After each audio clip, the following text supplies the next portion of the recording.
നമസ്കാരം കൂട്ടുകാരെ, നിങ്ങൾക്ക് കഥ കേൾക്കാൻ ഇഷ്ടമാണോ? എന്നാൽ ഞാനൊരു കഥ പറഞ്ഞു തരാം. എന്റെ കഥയുടെ പേരാണ് സുന്ദരി പശുവും മാൻകുട്ടിയും. പണ്ട് പണ്ട് ഒരു ഗ്രാമത്തിൽ അപ്പു എന്നൊരു കുട്ടി ഉണ്ടായിരുന്നു. അവൾക്കൊരു പശുക്കുട്ടിയും ഉണ്ടായിരുന്നു. സുന്ദരി എന്നായിരുന്നു അവളുടെ പേര്. എന്നും രാവിലെ അപ്പു സുന്ദരിയും കുട്ടി പുല്ല് മേയാൻ പോകുമായിരുന്നു. ഒരു ദിവസം പുല്ല് മേയുന്നതിനിടയിൽ സുന്ദരി ഒരു മാൻകുട്ടിയെ കണ്ടു. പല പ്രാവശ്യം കണ്ടപ്പോൾ അത് ചെങ്ങാതി മാറി. ഒരു ദിവസം മാൻകുട്ടി ചോദിച്ചു, സുന്ദരി സുന്ദരി, നീ എന്റെ കൂടെ കാട്ടിലേക്ക് പോരുന്നോ? അവിടെ ധാരാളം പഴങ്ങളും നല്ല നല്ല പൂക്കളും ഭംഗിയുള്ള പുല്ലുകളും ഉണ്ട്. എനിക്ക് വേണ്ടിയതെല്ലാം തരാം. പല പ്രാവശ്യം പറഞ്ഞപ്പോൾ സുന്ദരി മാൻകുട്ടിയുടെ കാട്ടിലേക്ക് പോയി.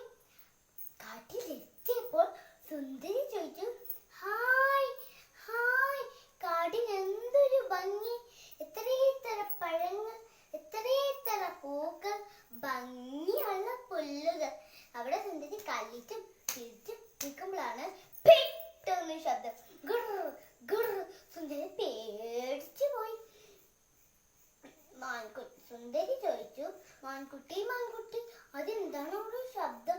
മൃഗങ്ങളെല്ലാം പേടിച്ചോടുന്നല്ലോ. ഓട്ടത്തിനിടെ മാൻകുട്ടിയും ഓടാൻ തുടങ്ങി. മാൻകുട്ടി പറഞ്ഞു, സുന്ദരി സുന്ദരി, ഓടിക്കോ, കാട്ടിലെ രാജാവ് സിംഹം വരുന്നുണ്ട്. സുന്ദരി പേടിച്ചോടി. ഓട്ടത്തിനിടെ സുന്ദരി പറഞ്ഞു, നീ കാട്ടിലെ ഭംഗികളെ കുറിച്ച് പറഞ്ഞല്ലോ, അതെന്താ കാട്ടിലെ അപകടങ്ങളെ കുറിച്ച് പറയായിരുന്നേ? എനിക്കൊരു കാര്യം മനസ്സിലായി. പരിചയമില്ലാത്ത ആൾക്കാരെ പെട്ടെന്ന് വിശ്വസിക്കരുത്. അതും പറഞ്ഞ് സുന്ദരി വീട്ടിലേക്ക് ഓടി. പാവം അപ്പു സുന്ദരിയും കാത്ത് വീട്ടിൽ പഠിപ്പിപ്പുണ്ടായിരുന്നു. സുന്ദരി വന്നപ്പോൾ എപ്പോഴും സന്തോഷമായി. പിന്നീട് ഒരിക്കലും സുന്ദരി കാട്ടിലേക്ക് പോയതേ ഇല്ല. കൂട്ടുകാരെ, ഇതിൽ നിന്ന് നിങ്ങൾ മനസ്സിലാക്കേണ്ടത് പരിചയമില്ലാത്ത ആൾക്കാരെ പെട്ടെന്ന് വിശ്വസിക്കരുത്. നന്ദി, നമസ്കാരം.